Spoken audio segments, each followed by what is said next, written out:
यशवंत चिल्लाया, देख क्या रहे हो, निकालो इस फटीचर को बाहर। वहीं वेद ने गुस्से में मुट्ठी बांध ली थी। चाहे तेजस ने उसे आश्रम से शहर भेज दिया था और उससे कई महीनों से बात नहीं की थी, लेकिन थे तो वो उसके गुरु ही। वेद तेजस को डिफेंड करने के लिए बस आगे बढ़ा ही था कि तभी सावित्री के कमरे से व्हील चेयर की आवाज आई और सावित्री व्हील चेयर में बाहर आई। उसे देखकर गार्ड्स अपनी जगह पर खड़े हो गए। वहीं फैमिली मेंबर्स बिल्कुल शॉक थे। राघव हैरानी से हड़बड़ाया, दादी ठीक हो गई। वहीं कियारा भागकर सावित्री के पास आई, दादी आप ठीक हो गई? थैंक गॉड, हम सब इतना डर गए थे, थैंक गॉड आप ठीक हैं। सावित्री काफी कमजोर जरूर लग रही थी लेकिन होश में थी। उसकी आंखें सबको देखकर कुछ कहने की कोशिश कर रही थी लेकिन आवाज नहीं निकल रही थी। तब तेजस ने तुरंत आगे बढ़कर सावित्री का हाथ थामा और उन्हें कंफर्टेबल पोजीशन में बिठाया।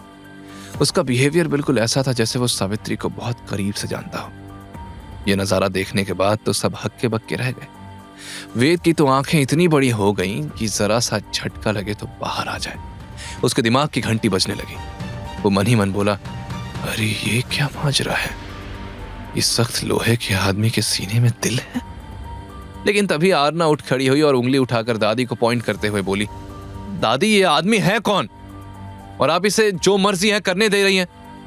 आप तो हमें संस्कार का पाठ पढ़ाती थी और अब इस उम्र में आप खुद ही संस्कार भूल गई। ये सुनकर दादी की भौहें तन गई। तभी तेजस ने तीखी नजरों से आरना को देखा तो आरना की रूह कांप गई। तभी सावित्री कुछ कहने की कोशिश करते हुए इशारा करने लगी तो तेजस ने प्यार से पूछा, तुम इन्हें सच बताना चाहती हो? सावित्री ने हाँ में सिर हिलाया। तब वेद ने कंसर्न से पूछा, दादी की आवाज, ये बोल नहीं पा रही? तेजस ने जवाब में कहा, एलर्जी की वजह से धीरे धीरे सावित्री के वोकल कॉर्ड्स डैमेज हो रहे हैं। ये सुनकर कियारा की आंखें नम हो गई। तब तेजस गहरी सांस लेकर बोले, सावित्री चाहती है तो फिर आज मैं सबके सामने सच बताता हूं। सावित्री और मैं बचपन के साथी हैं। ये सुनकर तो हॉल में सन्नाटा सा छा गया। वेद भी हैरानी से कभी तेजस को तो कभी सावित्री को देख रहा था। सबके रिएक्शंस को इग्नोर करते हुए तेजस ने अपनी बात जारी रखी, मैं तब गवर्नमेंट एजेंसी में था। हम दोनों जल्द ही शादी करने वाले थे लेकिन 30 साल पहले वॉर के दौरान एक मिशन के लिए मुझे जाना पड़ा। तब मैं अपने बेस्ट फ्रेंड आदर्श रायजादा यानी आपके दादाजी को सावित्री का ख्याल रखने की जिम्मेदारी दी थी। लेकिन मिशन के दौरान घायल होने से मैं 3 साल तक कोमा में रहा और जब लौटा तो सावित्री और आदर्श की शादी हो चुकी थी। उनके बच्चे थे, हंसता खेलता परिवार था, इसलिए मैं उनके सामने नहीं आया। ये सुनकर सावित्री की आंखें नम हो गई। उन्होंने प्यार से तेजस का हाथ दबाया और फिर कुछ इशारा करने लगी। तभी वेद ने उनकी बात समझते हुए कहा, दादी कहना चाहती हैं कि उन्होंने अपना फर्ज बखूबी निभाया है ना दादी? सावित्री ने मुस्कुराते हुए हाँ में सिर हिलाया और आगे इशारा करने लगी। तब उनके इशारे को समझकर वेद ने आगे कहा, उन्होंने दादाजी के मरने के बाद दूसरी शादी नहीं की, अपने बच्चों को बड़ा किया। लेकिन क्या आखिरी वक्त में उन्हें हक नहीं है कि वो उस इंसान के साथ रहें जिनसे वो प्यार करती हैं? ये कहते कहते वेद बार बार तेजस की तरफ देख रहा था और यशवंत ने ये बात नोटिस कर ली थी।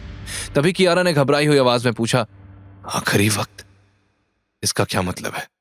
तेजस ने गहरी सांस लेकर जवाब दिया, सावित्री के पास सिर्फ कुछ घंटे ही बचे हैं। दरअसल सावित्री की हेल्थ से जुड़े कुछ राज ऐसे थे जिसे तेजस इस वक्त सबके सामने नहीं लाना चाहते थे। एक ऐसा राज जो सिर्फ उनके खानदान पर ही सवाल नहीं उठाता बल्कि उनकी कई जनरेशंस पर सवाल खड़ा कर सकता था। इसलिए उन्होंने हिचकिचाते हुए कहा, सालों से उसकी बॉडी में कुछ प्रॉब्लम्स थी जो कि किसी भी ऐसी लापरवाही से ट्रिगर हो सकती थी। अभी मैं इन्हें अपनी दवाइयों से होश में तो ला पाया, लेकिन यह सुनकर सबके चेहरे का रंग उड़ गया और कियारा की आंखों से आंसू की बूंदें टपकने लगी। कियारा ने सिसकते हुए कहा, आप सालों से बीमार थी दादी, आपने कभी बताया क्यों नहीं? हम कोई और ट्रीटमेंट ले सकते थे, हम बड़े से बड़े डॉक्टर को बुलाते। तभी सावित्री ने कियारा का हाथ पकड़ा और उसे कमरे में ले जाने का इशारा किया। वहीं वेद के मन में भी सावित्री की बीमारी को लेकर सवाल उठ रहे थे। कहीं उसी बीमारी का कनेक्शन कियारा की हेल्थ से तो नहीं? कियारा ने अपने आंसू पोंछे और सावित्री की व्हीलचेयर धकेलते हुए उनके कमरे की तरफ बढ़ने लगी। कुछ देर बाद कियारा अकेली सावित्री के पास बैठी थी। रूम में एक हैवी साइलेंस था। सावित्री ने धीमे से कियारा का हाथ अपने हाथ में लिया और फिर उसके हाथ में एक लेटर रख दिया। कियारा ने तुरंत वो लेटर पढ़ना शुरू किया। कियारा, आई नो तुम्हारे मन में बहुत सारे सवाल हैं, वेद को लेकर, इस शादी को लेकर, तेजस को लेकर, सब कुछ। लेकिन बेटा, कभी कभी लोग अपनी सबसे बड़ी सच्चाई को इसलिए छुपाते हैं क्योंकि वो डरते हैं कि कहीं उनके प्यार करने वाले उन्हें छोड़कर ना चले जाए। तुम्हें तुम्हारे सवालों के जवाब मिल जाएंगे कियारा। कुछ जवाब सही वक्त पर मिले तो ही अच्छा है। मैं जानती हूं वेद से शादी तुम्हारी मर्जी से नहीं हुई और तुम दोनों में जरा भी प्यार नहीं है, लेकिन बेटा, कुछ रिश्ते सिर्फ प्यार से नहीं बनते।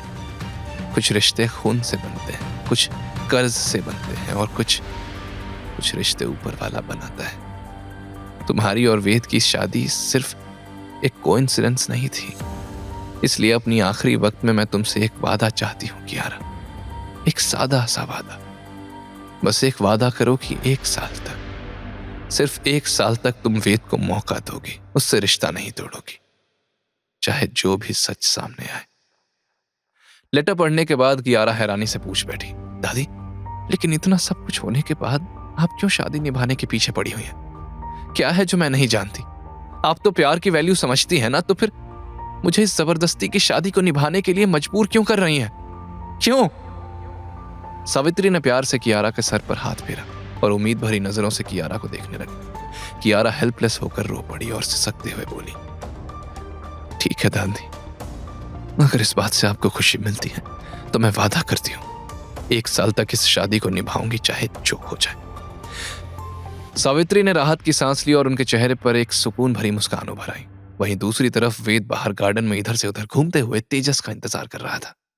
उसके दिमाग में कई सवाल उभर रहे थे जिनके जवाब जानना उसके लिए बहुत जरूरी था। तभी उसके फोन के रिंगटोन बजी।